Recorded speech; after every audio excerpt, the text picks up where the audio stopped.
Hi, everybody connected with myalgic encephalomyelitis and neighboring chronic illnesses.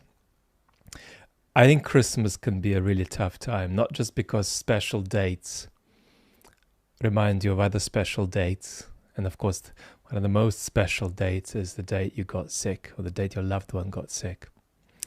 But also because for folks with the illness, Christmas is a time when you either can't participate or you can participate, but perhaps with people who don't fully understand what it means for you to participate and what it costs for you to participate and what it's like for you to participate. So I just wanted to say a couple of words about that.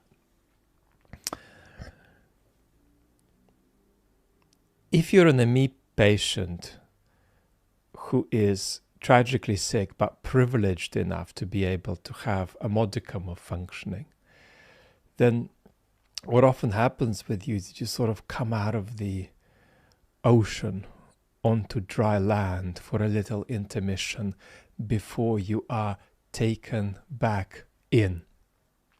And when you are on land and you interact with the other world, the world of the well, they don't get that you've just come from the ocean, you're going to go back into the ocean. You're on land means to them that you're kind of on land. And the fact that this is such a special situation, that it's one of the moments when you come up for air, as it were, is just invisible to people, because when you are in the ocean, you're invisible to people. But I think there is also something else going on when you participate. And that's that even when you're participating, you are participating to a degree of about 30%, but 70% of your energy goes on just making a show of participating and making sure that you are able to keep going. You know, those of you who are well enough will often be at the Christmas lunch table, focusing on sitting upright, focusing on just about having enough energy to spend a couple of hours at that table, focusing on keeping your words going, focusing on keeping your eye contact going. And it's a kind of way of faking, which allows you not just to relate in a normal way to everybody else, but to also sort of trick yourself a little bit into a little moment of normality. And so I want to acknowledge the fact that you're underwater most of the time and that being on land is an aberration. And I want to acknowledge that fakeness that is both necessary and in some ways even a good.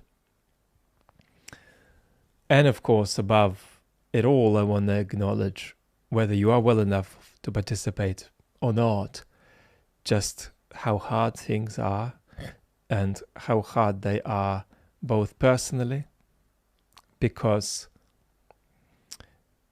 you suffer so much and you often suffer without seeing a clear way through. You know, I can experience this for now, but what if this is, reality in 5 years? What if this is reality in 10 years? How do I deal with that? And of course, very often with such a low recovery rate, patients with ME have to deal with that. Sometimes patients get worse over time.